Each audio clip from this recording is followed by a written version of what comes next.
voyage vers la grandeur commence par un seul pas. Et alors que nous laissons 2023 derrière nous, il est temps de nous demander ce que je peux faire aujourd'hui pour être la meilleure version de moi-même demain. À mesure que le dernier chapitre de 2023 se clôt, nous nous trouvons au seuil d'une nouvelle aube, nous invitant à embrasser un moment de réflexion et d'anticipation. Vous savez, la vie est un peu comme un voyage non tracé, où chaque jour offre une nouvelle chance de façonner notre destin. Les anciens stoïciens, avec leur sagesse profonde, comprenaient bien cela. Ce n'étaient pas simplement des philosophes perdus dans leurs pensées, mais des réalistes profondément connectés au rythme de la vie. Imaginez une soirée calme de fin d'année 2024, où vous réfléchissez à l'année écoulée et songez à l'avenir. Il ne s'agit pas seulement de poser des résolutions qui pourraient être oubliées, mais d'ancrer des habitudes qui façonneront votre vie. Voici donc 10 habitudes inspirées du stoïcisme, conçues pour la transition de 2024 à 2025. Ce ne sont pas seulement des idées à méditer, ce sont des actions à vivre. Et ne vous inquiétez pas, nous n'allons pas entrer dans un jargon complexe. C'est le stoïcisme pour aujourd'hui, simple, pratique et directement applicable à votre vie quotidienne. Commencez petit. George Washington, un homme dont la détermination a façonné une nation, chérissait le dicton écossais « Many mickles make a muckle » qui capture une vérité profonde. Le grand se compose du petit. De même, Zénon, le fondateur du stoïcisme, avait raison en disant que le bien-être se réalise par de petites étapes. Mais ce n'est pas une petite chose. Il comprenait que la transformation ne se fait pas en un grand bond, mais par des pas petits et délibérés. C'est comme planter des graines. Chaque petite graine a le potentiel de devenir quelque chose de magnifique. Alors, comment appliquer cela? Supposons que vous souhaitiez lire davantage. Plutôt que de fixer un objectif accablant, engagez-vous à lire une page par jour. C'est comme construire une mosaïque, chaque petit morceau ajoute au tableau grandiose. Rappelez-vous, une marche commence par un seul pas, et une habitude commence par une seule action. James Clear, dans Atomic Habits, fait écho à ce sentiment. L'essence des habitudes atomiques ne réside pas seulement dans leur potentiel explosif, mais dans leur nature fondamentale. Une habitude atomique, bien qu'une petite unité, détient un immense pouvoir. Arrêtez de laisser l'anxiété vous contrôler. Il y a une tempête à laquelle nous faisons tous face, non pas dans le ciel, mais à l'intérieur de nous. L'anxiété, c'est une ombre qui nous suit, murmurant ce qui pourrait mal se passer, ce qui pourrait arriver. Mais voici une vérité stoïque. Vous n'êtes pas une marionnette, et l'anxiété ne devrait pas être le marionnettiste. Marcus Aurèle, un homme qui dirigeait un empire, comprenait cela dans ses méditations. Il écrivait « Aujourd'hui, je me suis libéré de l'anxiété » ou non, je l'ai rejetée, car elle était en moi. C'est une prise de conscience puissante. La turbulence n'est pas dans l'avion ou l'aéroport, mais en nous. Alors, comment se libérer de cette chaîne invisible? D'abord, acceptez vos sentiments. Reconnaissez que l'anxiété est un produit de vos pensées, pas du monde extérieur. C'est comme un brouillard qui obscurcit votre vision, transformant des montagnes en simples collines. L'essentiel est de clarifier ce brouillard, de voir le monde tel qu'il est et non tel que vos peurs le peignent. Faites une pause, respirez et demandez-vous, cette inquiétude est-elle le produit de ce qui se passe réellement ou de ce que je crains qui pourrait arriver? Plus souvent qu'autrement, vous découvrirez que c'est le second cas. Enfin, démystifions une idée reçue. L'anxiété n'est pas une solution préventive aux problèmes potentiels. En fait, c'est tout le contraire. L'anxiété ne prépare pas, elle paralyse. C'est comme être dans une chaise à bascule. Il y a beaucoup de mouvements, mais vous n'allez nulle part. Créez une routine. Imaginez votre journée comme une toile vierge. Sans plan, c'est juste un espace en attente d'être rempli de manière désordonnée. Mais avec une routine, c'est une œuvre d'art en devenir. Le pouvoir d'une routine ne réside pas dans sa rigidité, mais dans le fait qu'elle fournit un cadre pour canaliser votre énergie de manière efficace. Sénèque, un philosophe stoïcien dont la sagesse traverse les siècles, disait « La vie sans plan est erratique ». Il savait qu'une journée bien structurée est une journée bien vécue. Alors, comment élaborer cette routine? Ce n'est pas copier l'emploi du temps de quelqu'un d'autre, mais créer un emploi du temps qui résonne avec vous. Commencez par identifier vos moments les plus productifs de la journée. Êtes-vous du matin, comme moi, à prospérer dans le calme de l'aube, ou votre énergie est-elle plus élevée au fur et à mesure que la journée avance? Structurez votre routine autour de ce rythme naturel. Consacrez vos heures de pointe à vos tâches les plus importantes, celles qui exigent votre attention et créativité totale. Pour moi, il s'agit de prendre le contrôle du matin, de ne pas le laisser me contrôler. Je commence par des activités qui donnent le ton à la journée, une marche, un moment de réflexion. Attaquez un projet créatif avant que le monde ne se réveille. Donnez-vous l'ordre de stopper. Il y a une histoire qui résonne à travers le temps, non pas celle d'une bataille ou d'une conquête, mais celle d'une victoire personnelle. Dwight D. Eisenhower, un homme dont les décisions ont façonné l'histoire, faisait face à un ennemi redoutable, son habitude de fumer 4 paquets par jour. Ses médecins ont lancé un avertissement clair: arrêtez ou faites face à des conséquences graves. La réponse d'Eisenhower: il s'est donné l'ordre d'arrêter et il a arrêté net après 40 ans de dépendance. C'est un témoignage d'un principe stoïque profond. Nul homme n'est libre qui n'est pas maître de lui-même, comme le disait Épictète. Cette histoire ne parle pas seulement de surmonter une habitude de fumer, mais de conquérir toute dépendance qui nous tient captive. Nous avons tous nos batailles, mauvaises habitudes, procrastination ou pensées négatives. La clé de la victoire réside dans le fait de se donner l'ordre d'arrêter. Il s'agit d'affirmer le contrôle sur nos impulsions au lieu de les laisser nous contrôler. Sénèque, un autre sage stoïcien, observait: nous sommes tous esclaves de quelque chose. Mais la beauté du stoïcisme réside dans le fait de reconnaître que nous détenons les clés de nos chaînes. Alors, comment appliquer cela dans votre vie? Identifiez cette chose qui vous retient. Peut-être un café de trop, une navigation infinie sur les réseaux sociaux ou une habitude qui est plus un fardeau qu'une aide. Reconnaissez l'impact qu'elle a sur votre vie, puis prenez une décision ferme et sans équivoque. Arrêtez. Ce n'est pas une question de changement graduel, mais d'action délibérée. Quand vous vous donnez l'ordre d'arrêter, vous ne faites pas qu'abandonner une habitude, vous reprenez votre liberté. En 2025, rappelez-vous que vous êtes le commandant de votre destinée, et le premier ordre est de vous maîtriser. Libérez des ressources précieuses, le temps. La ressource la plus précieuse que nous ayons est souvent gaspillée sur des futilités. Nous prétendons manquer de temps, mais un coup d'œil à notre temps d'écran révèle la vérité. Il ne s'agit pas d'avoir plus de temps, mais d'utiliser celui que nous avons judicieusement. Le stoïcisme nous enseigne à nous concentrer sur ce qui est essentiel.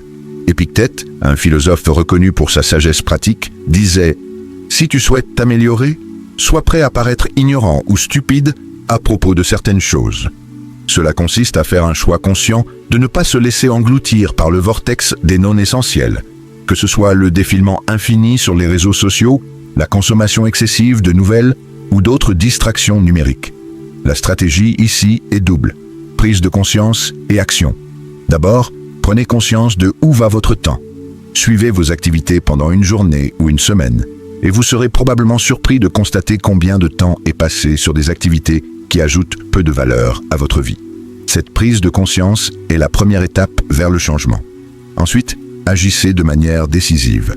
Commencez par réduire le temps passé sur ces distractions. Limitez l'utilisation de vos applications.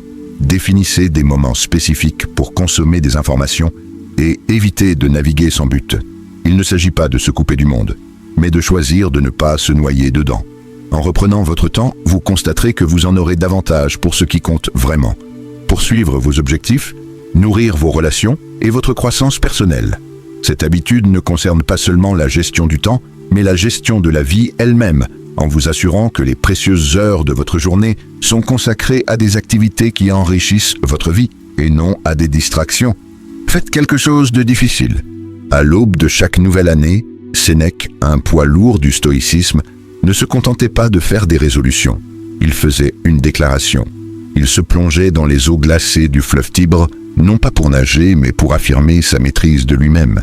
Ce geste n'était pas tant un défi physique que l'affirmation d'un défi intérieur, un acte de volonté et de résilience.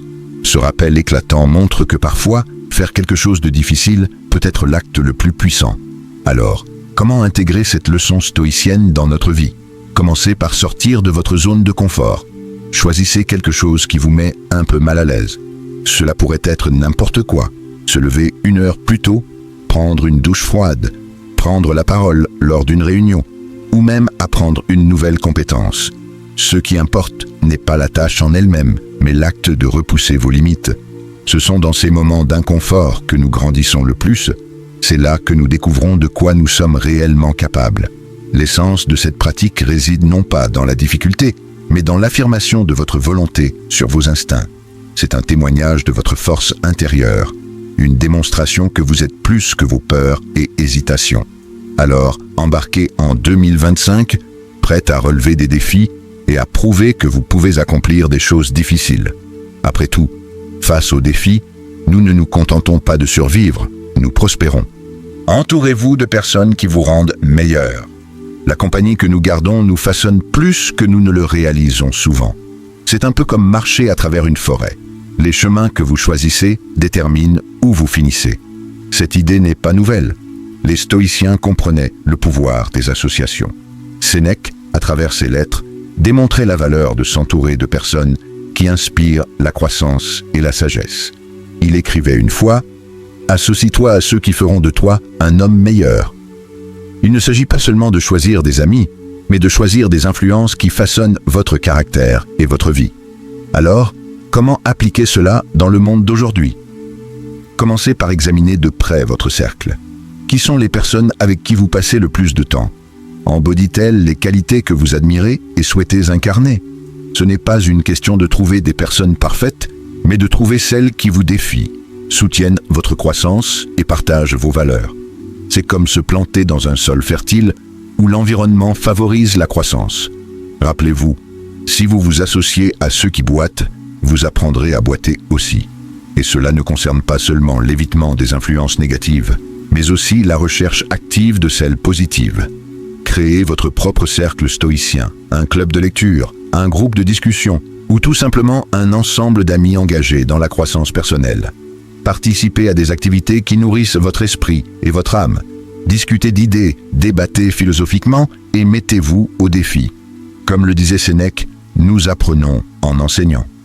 En vous entourant de personnes qui vous poussent à être meilleurs, vous constaterez que vous ne vous contenterez pas de vous élever au niveau de l'occasion, vous vous élèverez au-dessus de celle-ci.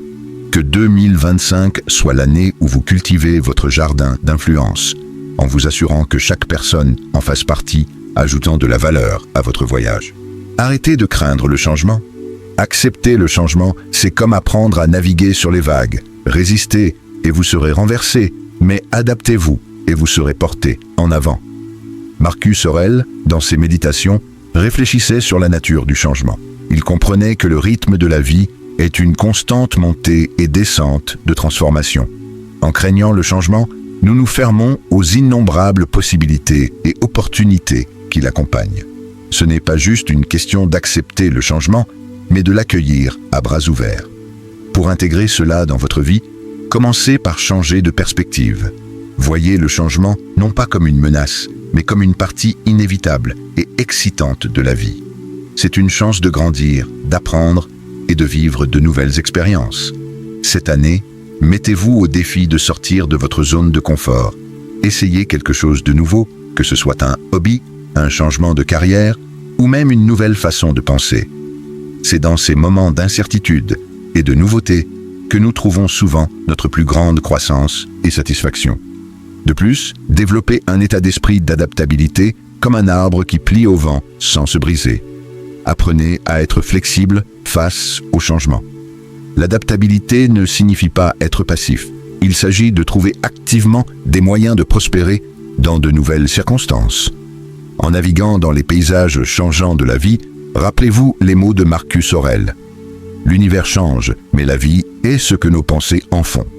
Que 2025 soit l'année où vous surfez sur les vagues du changement avec habileté et grâce, transformant chaque nouveau défi en une opportunité de croissance et d'auto-découverte. Dites non à l'inessentiel. Dans un monde saturé de choix et de distractions, l'art de dire non devient un super pouvoir. Marcus Aurèle, un homme qui jonglait avec les complexités de la gestion d'un empire, reconnaissait le pouvoir du discernement. Il disait à juste titre que beaucoup de ce que nous faisons n'est pas essentiel. En disant non à l'inessentiel, nous ne libérons pas seulement du temps, mais nous amplifions notre capacité à nous concentrer sur ce qui compte vraiment. Il s'agit de faire de la place pour l'essentiel en éliminant le superflu. Pour adopter cela dans votre vie, commencez par évaluer vos engagements. Correspondent-ils à vos valeurs et objectifs? Il est facile de se laisser emporter par un tourbillon de travail inutile qui, en réalité, ne contribue pas à notre but global. Apprenez l'art de dire non à ces distractions. Cela ne signifie pas devenir distant ou non utile, mais établir des limites qui vous permettent de consacrer votre énergie à des activités qui sont véritablement significatives. Rappelez-vous, chaque fois que vous dites oui à quelque chose de trivial, vous dites indirectement non à quelque chose d'important. Inversez cette équation et faites en sorte que vos oui comptent.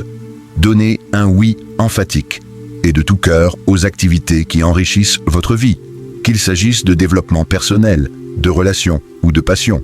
Ce oui sélectif n'est pas seulement une réponse, c'est un engagement envers l'excellence dans ce qui compte réellement.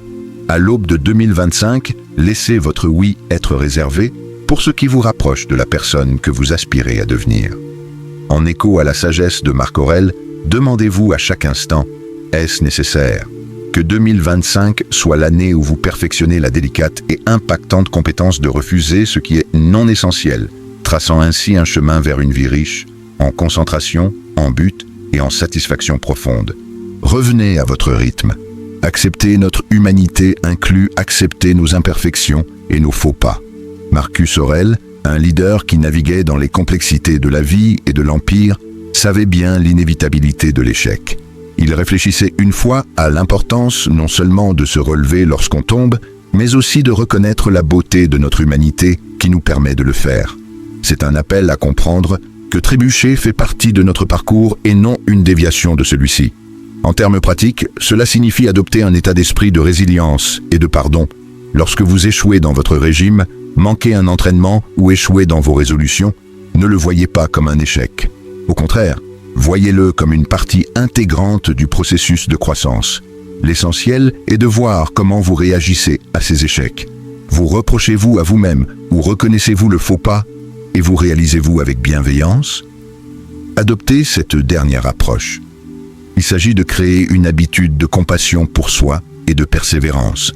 Chaque fois que vous revenez sur votre chemin, vous renforcez l'habitude de la résilience. Célébrez votre capacité à revenir à votre rythme, peu importe le nombre de fois où vous l'avez perdu. Rappelez-vous, il ne s'agit pas de perfection, mais de progrès et du chemin continu vers ce qui compte. Comme le disait Épictète, ce n'est pas ce qui vous arrive qui compte, mais la manière dont vous y réagissez. Alors que nous avançons dans 2025, emportons avec nous l'essence de ces pratiques stoïciennes, non seulement comme concept, mais comme action quotidienne qui façonne nos vies.